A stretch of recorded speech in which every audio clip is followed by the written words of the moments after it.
L'absentéisme dans la fonction publique, c'est un sujet complexe. Et c'est devenu bien plus qu'une simple ligne sur un budget, vous savez.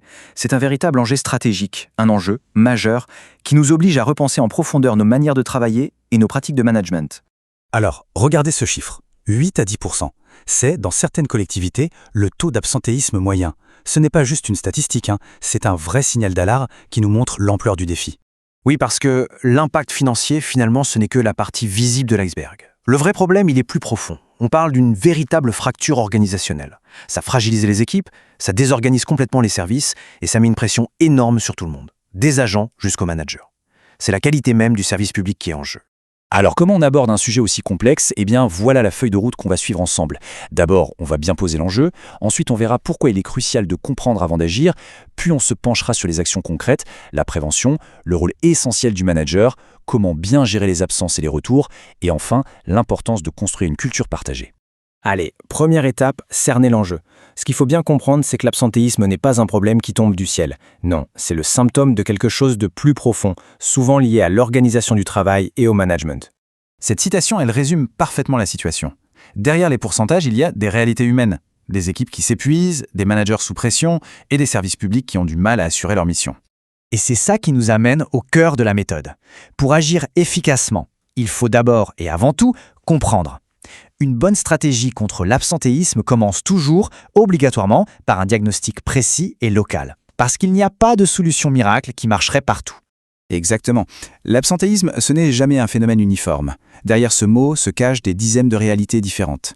Appliquer une solution taille unique, c'est non seulement inefficace, mais ça peut même aggraver les choses. Pour trouver les vraies causes, il faut jouer un peu les détectives.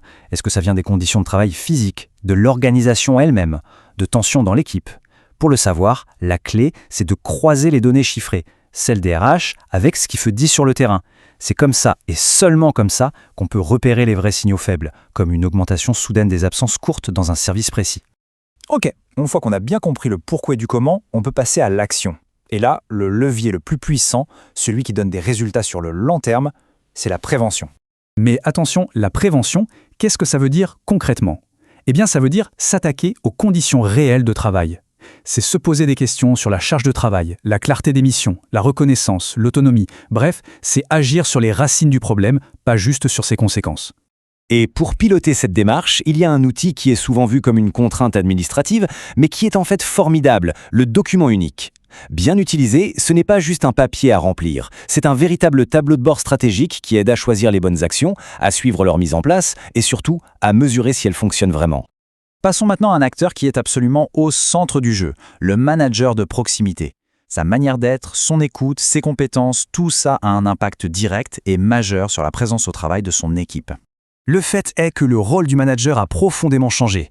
Hier, on lui demandait d'être un expert technique. Aujourd'hui, il doit être un véritable pilote humain, capable de gérer des situations parfois très complexes. Le souci, c'est que beaucoup n'ont jamais été formés pour ça. Il est donc absolument essentiel de leur donner les moyens de réussir. Ça passe par quoi? D'abord, clarifier ce qu'on attend d'eux. Ensuite, leur donner des outils simples pour gérer le quotidien. Et surtout, les former à un moment clé, l'entretien de retour d'absence. Bien mené, cet entretien peut faire des miracles pour réengager un agent.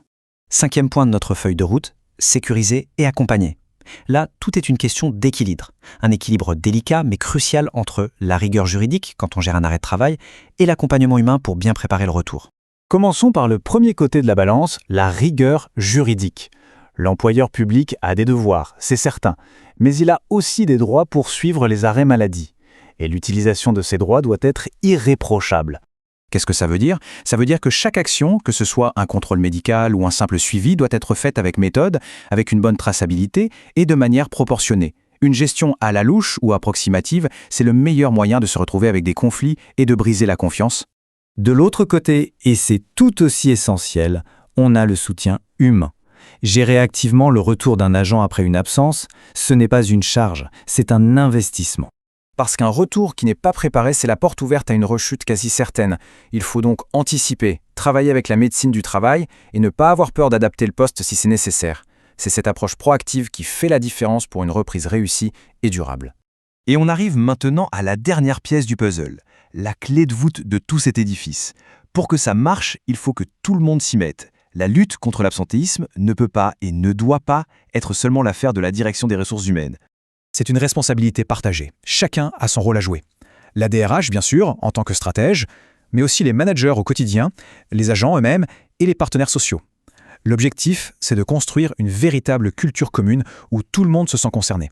Et au cœur de cette dynamique, on trouve un outil fondamental, le dialogue social.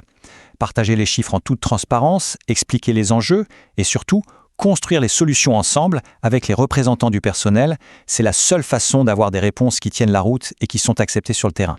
Donc, en résumé, la solution n'est pas unique, elle est systémique. Il faut d'abord comprendre, puis prévenir, renforcer le management, gérer de manière juste et équilibrée, et enfin construire une culture commune.